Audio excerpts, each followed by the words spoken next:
ಇವತ್ತಿನ ಪರಿಸ್ಥಿತಿಯಲ್ಲಿ ಏನಾಗುತ್ತೆ, ಆ ಗೇಟೆಲ್ಲ ಕ್ಲೋಸ್ ಆಗಿದ್ದು ಓಪನ್ ಆಗೋಯ್ತು, ಡಬ್ಬಿಂಗ್ ಅನ್ನೋದು ಓಪನ್ ಆಗೋಯ್ತು, ನಮ್ಮ ಚಿತ್ರರಂಗದ ಕಂಟ್ರೋಲ್ ಹೋಯ್ತು. ಆಡಿಯನ್ಸು ನಮ್ಮ ವ್ಯಾಪ್ತಿಯಲ್ಲೇ ನಮ್ಮ ಚಿತ್ರಗಳನ್ನ ನೋಡ್ಕೊಂಡು ಬೆಳ್ಕೊಂಬಂದರು. ಯಾವಾಗ ಬೇರೆ ಭಾಷೆ ಚಿತ್ರಗಳ ಕನ್ನಡದಲ್ಲೇ ಬರೋಕ್ಕೆ ಶುರು ಆಯಿತೋ ಅವ್ರಿಗೂ ಮನೋರಂಜನೆ ಬೇಕು. ನಾವು ಅವ್ರು ತಪ್ಪು ಅಂತ ನಾವು ಹೇಳೋದಿಲ್ಲ. ನಮ್ಮ ಕಲಾವಿದರ ಸಂಘದ ಅಂಬರೀಷ್ ರವರೇ ಹೇಳ್ತಾ ಇದ್ರು, ಬರೋ ವರ್ಷ ಇದನ್ನ ಎಲೆಕ್ಷನ್ ಮಾಡ್ಬಿಡು ಅನ್ಕೊಣೋ, ಎಲೆಕ್ಷನ್ ಮಾಡಿಬಿಟ್ಟು ಅದನ್ನು ಏನು ಬೇಕೋ ಪ್ರೊಸೀಜರ್ ಪ್ರಕಾರ ಏನು ಬೇಕೋ ಮಾಡೋಣ ಅಂತ ಇದ್ರು.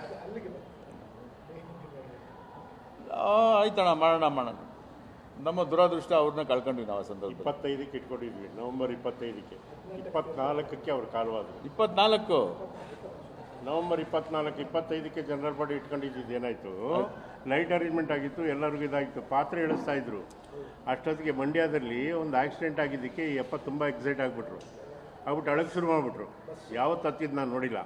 ಆ ಸಂದರ್ಭದಲ್ಲಿ ಏನಾಯಿತು, ಯಾವುದು ಇದು ಮಾಡಿ ನಾಳೆ ಯಾರಾದರೂ ಈ ಮೀಡಿಯಾದವ್ರು ಕೇಳ್ಬೋದು, ಅಲ್ಲಿ ಅಪಘಾತ ಆಗಿದೆ, ನೀವು ಇಲ್ಲಿ ಜನರಲ್ ಬಾಡಿ ಮಾಡ್ಕೊಂಡು ಊಟ ಮಾಡ್ಕೊಂಡು ಬೇಜವಾನಿ ಮಾಡ್ತಾ ಇದ್ದೀರಾ ಅಂತ ಕೇಳಿದ್ರು ಉತ್ತರ ಹೇಳೋಕ್ಕಾಗಲ್ಲ, ಕ್ಯಾನ್ಸಲ್ ಮಾಡು ಅಂತ ನನ್ನನ್ನು ಕಳಿಸಿದ್ರು. ಜೊತೆಲೇ ಇದ್ವಿ ಬೆಳಗ್ಗೆಯಿಂದ ಸಂಜೆ ಒನ್ ಅವರಲ್ಲೇ 6 ಗಂಟೆಯಲ್ಲಿ ನೋಡ್ರು ಅಂತಂದ್ರು. ನಾನು ದೊಡ್ಡಣ್ಣ ಬಂದ್ವಿ.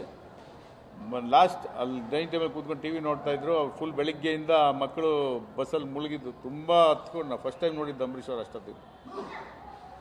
ಆಮೇಲೆ ನಾನೇ ಮೀಡಿಯಾಗೆ ಮಾತಾಡಿಸಿದೆ. ನಾನು ಮಂಡ್ಯಕ್ಕೆ ಹೋಗ್ಬೇಕು ನಾನು ಅಂದರು. ಡಾಕ್ಟ್ರ್ ಬೇಡ ಅಂದರು. ಇಲ್ಲ ಇಲ್ಲಿಂದ ನಿಮ್ಗೆ ಮಾತಾಡ್ಸೋಣ ಅಂದ್ಬಿಟ್ಟು ಎಲ್ಲ ಚಾನಲ್ಗೆ ಮಾತಾಡಿಸಿದೆ ನಾನು.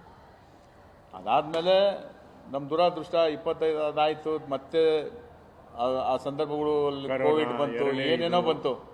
ಈಗ ನಾವು ಅದಾದಮೇಲೆ ಏನಾಯಿತು, ಕರೋನಾ ಬಂದಾಗ ಅಂಬರೀಷ್ ಅವ್ರ ಸ್ಥಾನದಲ್ಲಿ ಸುಮಲತಾ ಅಂಬರೀಷ್ ಅವ್ರು ನಿಂತ್ಕೊಂಡು ಇಲ್ಲಿ ವ್ಯಾಕ್ಸಿನೇಷನಿಂದ ಹಿಡಿದು ಕಿಟ್ಟಿಂದ ಹಿಡಿದು ಯಾವ ಮಿನಿಸ್ಟ್ರಿಗೆ ಮಾತಾಡ್ಬಿಟ್ಟು ಇಲ್ಲಿ ಅಕ್ಕಿ ತರಿಸ್ಬೇಕು ಏನೇನು ನಿಂತ್ಕೊಂಡು ಮಾಡಿದ್ರು.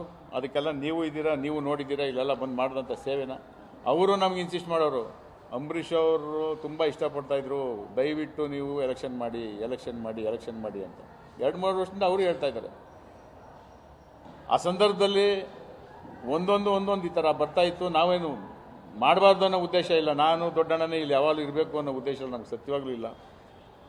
ಒಂದು ಡಾಕ್ಟರ್ ರಾಜ್ಕುಮಾರ್ ಅವರ ಆಸೆ ಒಂದಷ್ಟಿದೆ, ಡಾಕ್ಟರ್ ಅಂಬರೀಷ್ ಅವರ ಆಸೆ ಒಂದಷ್ಟಿದೆ. ಅದನ್ನು ಮಾಡೋದಕ್ಕೆ ಬೆಳೆಸೋದಕ್ಕೆ ನಾವು ಆ ಒಂದು ಮಾತು ಜೊತೆಯಲ್ಲಿ ಹಂಚ್ಕೊಂಡಿರೋದ್ರಿಂದ ನಾವು ಅದನ್ನು ಮಾಡಬೇಕು ಅಂತ ನಮ್ಮ ಕೊನೆ ದಿನದವರೆಗೂ ಪ್ರಯತ್ನ ಪಡ್ತೀವಿ.